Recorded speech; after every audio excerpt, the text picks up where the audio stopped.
Oi, boa noite. A sustentabilidade surgiu expondo tantos problemas, não é mesmo? Causou até medo em muita gente. Será que eu estou errando e nem sei? E se descobrirem antes de mim? O meu trabalho, a minha vida podem mudar. Que medo de mudar! Agora, a maioria está descobrindo que mudar pode ser bom. Quantas oportunidades! Veja só o setor sucroenergético. Já foi colocado às margens, até mesmo do agronegócio. Antes, uma cultura antiga que podia transformar terra em areia. Hoje, uma cultura moderna que transforma um produto em vários e tem um potencial muito grande ainda. Vamos saber mais com o Jacir Costa.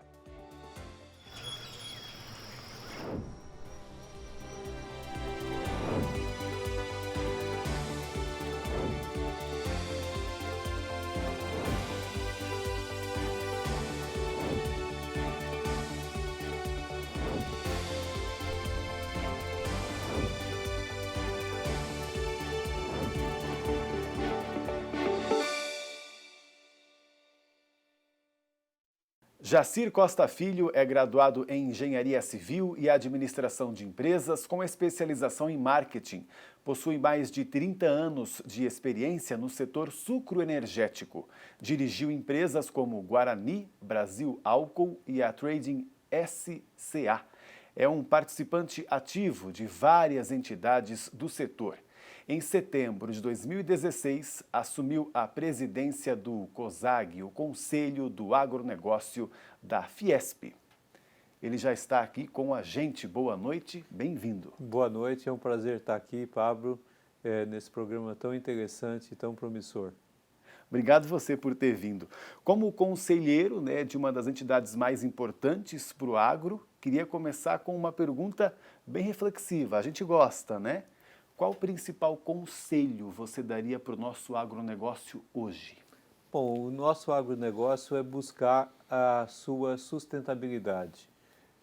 Nós temos já uma pujante indústria de transformação no Brasil. A agricultura está se aperfeiçoando com alto uso de tecnologia. Hoje o Brasil é um dos países que mais emprega tecnologia na sua agricultura. Persistir nesse caminho com preservação e principalmente também com maior uso dos seus resíduos agrícolas, fazendo uma economia circular e mais produtiva e estimulando aquilo que é importante para a sua sustentabilidade. Inclusive temos pergunta de um setor que gostaria de ouvir as palavras do Jacir. Vamos então à pergunta aqui da Charlie Ludwig, que representa a Associação Brasileira dos Criadores de Suínos. Vamos lá. Olá pessoal do Planeta Campo, é um prazer estar aqui conversando com vocês. Em nome da Associação Brasileira de Criadores de Suínos, agradecemos essa oportunidade. Minha pergunta de hoje vai para o Dr. Jacir Costa, né? Dr. Jacir, sustentabilidade tem sido nessa última década a questão, as discussões mundiais, a necessidade da gente dar maior enfoque, né? Quanto à conservação, preservação ambiental, né? E a gente vê um movimento de muitas agroindústrias, o que é muito positivo, né, na produção de alimentos, seja aves, bovinos, suíno, falando sobre como serão os modelos das granjas, das fazendas. Na sua visão, como que o senhor enxerga essa produção, mais sustentável de alimentos quando a gente fala numa granja, numa fazenda? A gente sabe que a questão de ESG, né, sustentabilidade corporativa, a questão do uso da água. Que recomendações o senhor daria para nós profissionais que atuamos no setor, para pensarmos e refletirmos quando se pensa nessa visão da produção de alimentos mais sustentáveis? Muito obrigada. Por favor, Jacir. Eu agradeço, Charlie, a sua pergunta. Realmente é uma pergunta bastante ampla e desafiante. Nós já temos aqui nas propriedades agrícolas a obediência ao Código Florestal. Então eu já entendo que a gente já cuida das nossas nascentes, das nossas matas ciliares de uma forma muito adequada e que é até um exemplo para outros países. Mas numa fazenda, principalmente que você citou, numa granja para a criação de suínos, ao qual você está ligado, eu vejo com muita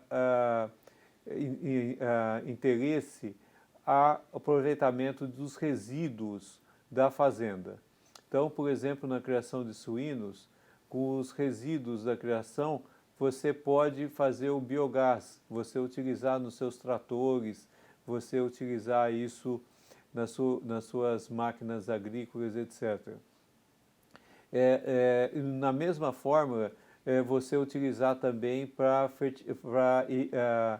você, como fertilizante, para irrigação, se for o caso, ou então como fertilizante sólido através de compostos orgânicos. Eu acho que é muito importante e interessante você estar focado na economia circular da fazenda. Porque você faz bem, né? Tanto para a propriedade em si, para a rentabilidade dela, né? Para o setor, para o meio ambiente, realmente a economia circular é um grande conselho. Eu não posso deixar de conversar contigo também, né, Jacir, sobre o setor no que praticamente você se formou no agro, né? O sucro energético. A gente vê agora a cana-de-açúcar numa evolução, né, tão legal, porque passou tanto tempo, né, sendo produzida do mesmo jeito, séculos inclusive, e agora de repente nós temos aí os biocombustíveis com uma demanda altíssima e até me faz pensar, será que a cana-de-açúcar ela tem um potencial para se expandir mais pelo Brasil? Sim, ela tem um potencial muito grande, não só de se expandir em área, mas também em ganho de produtividade. Nós estamos vendo um grande movimento que veio já de anos, como você disse, a cana-de-açúcar no Brasil era destinada na década de 60, 70 para a produção de açúcar, na década de 80 foi para a produção de etanol, agregou um novo produto. Na década de 2000 veio a bioeletricidade, o uso do bagaço para a produção de eletricidade, o que trouxe um investimento muito importante em novas caldeiras, em aumento de produtividade das usinas. E nós estamos vendo agora com a melhor utilização da vinhaça e da torta de filtro para a produção de biogás e também do biometano. Além de se falar do programa RenovaBio, que está criando um mercado de carbono bastante interessante. Então, tudo isso está levando a um maior investimento que você faça na maior eficiência ambiental da cana-de-açúcar. Hoje, já está se estudando uma redução de uso de nitrogênio, uma redução do uso de óleo diesel na produção da cana, com o aumento do uso do biometano. Então, a gente está vendo uma preocupação muito grande em ter uma menor pegada de carbono para que tenha um maior valor agregado na comercialização dos créditos, dos certificados de descarbonização. Eu vejo isso como um potencial muito grande. E como toda agricultura, é o uso de tecnologia. A cana-de-açúcar tem uma particularidade diferente dos grãos, que você não tem grandes multinacionais no setor de pesquisa de variedades. O setor de pesquisa de variedades no Brasil depende muito das universidades federais e do CTC. O CTC está fazendo um desenvolvimento muito interessante de novas variedades, inclusive para o uso de biotecnologia, montou um laboratório nos Estados Unidos para incrementar e acelerar essa pesquisa, esse desenvolvimento de variedades mais produtivas e mais resistentes a pragas, eliminando o uso de defensivos agrícolas. E isso eu acho que vai ser um futuro muito promissor. Então, eu acho que nós vamos crescer muito em virtude do programa RenovaBio para o uso de bioetanol, mas principalmente não só em área, mas crescer também na produtividade agrícola. Certo. E tem muito mais ainda sobre esse tema, né, nesse setor, nessa cadeia da cana-de-açúcar que se torna cada vez mais sustentável, o que é muito legal de ver, e contribui tanto para o mundo inteiro em sustentabilidade, porque é a matéria-prima para os combustíveis agora limpos. Daqui a pouco a gente fala mais sobre isso. Vamos fazer só um intervalinho, hein, Jacir? Então você também, hein? Só 2 minutinhos dá pra gente aqui e a gente já volta, combinado?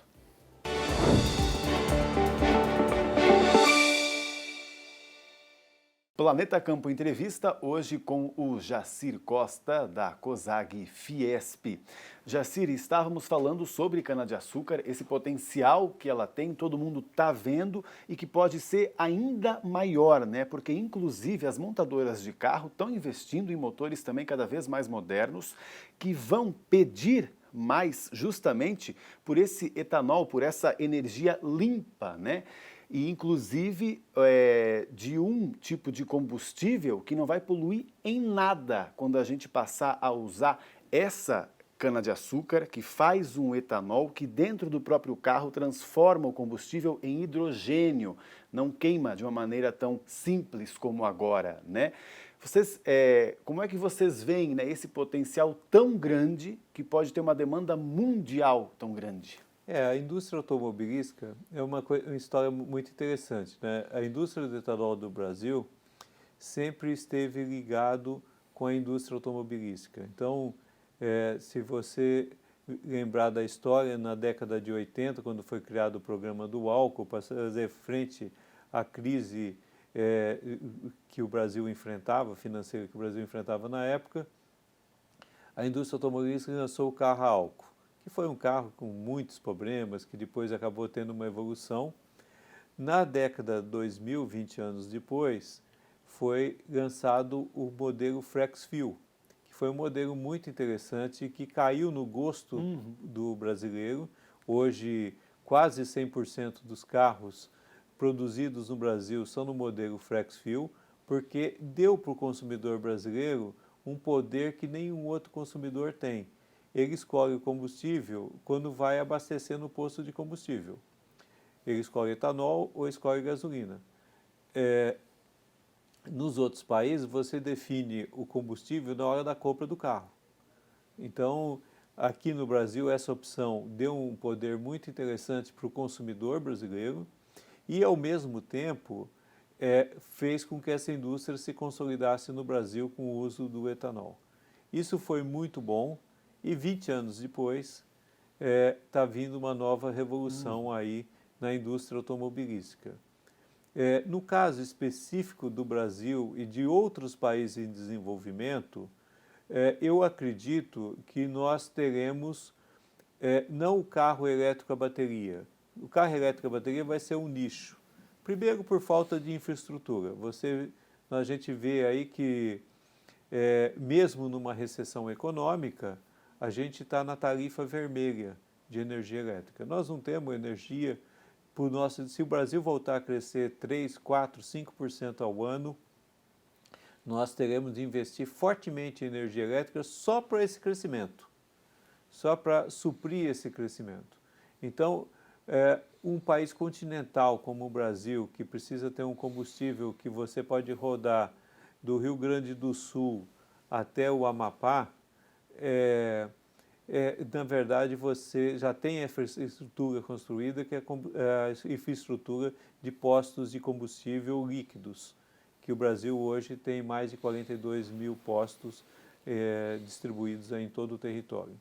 Então, eu vejo o uso do etanol como um combustível ainda no Brasil com um uso bastante prolongado.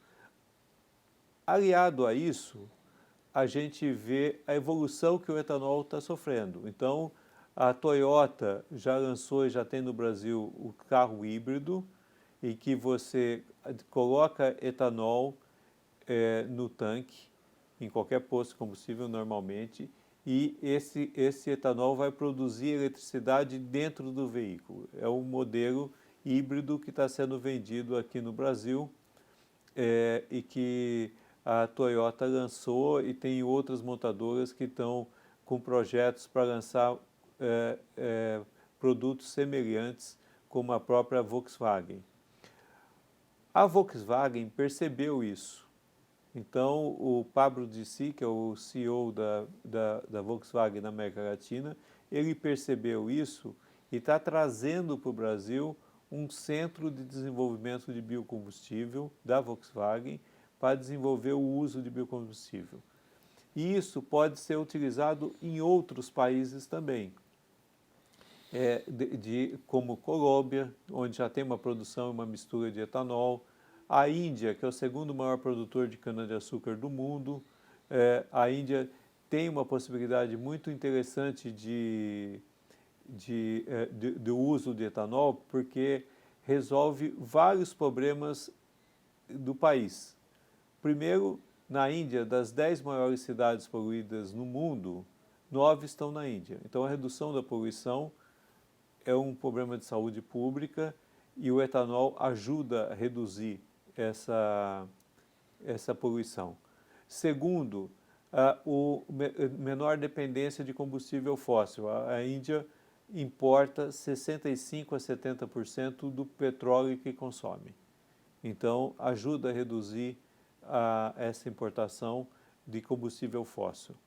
E terceiro, ajuda na renda dos agricultores indianos. Na Índia, só para te dar uma ideia, Pablo, são 50 milhões de fornecedores de cana. Se você considerar uma família de 4, é a população brasileira fornecendo e plantando cana na Índia. É muito importante a cultura da cana-de-açúcar na Índia. E o etanol é um meio de você aumentar a renda desse pequeno agricultor, porque são pequenos agricultores. Lá na Índia, você estava falando de tecnologia, de evolução da cana-de-açúcar no Brasil. Na Índia ainda se transporta cana-de-açúcar em carro de boi. Se coloca um feixe de cana enorme no carro de boi, vai toda a família, porque aquela produção anual, aquela família depende daquele feixe de cana-de-açúcar para a sua sobrevivência, para o seu ganha-pão.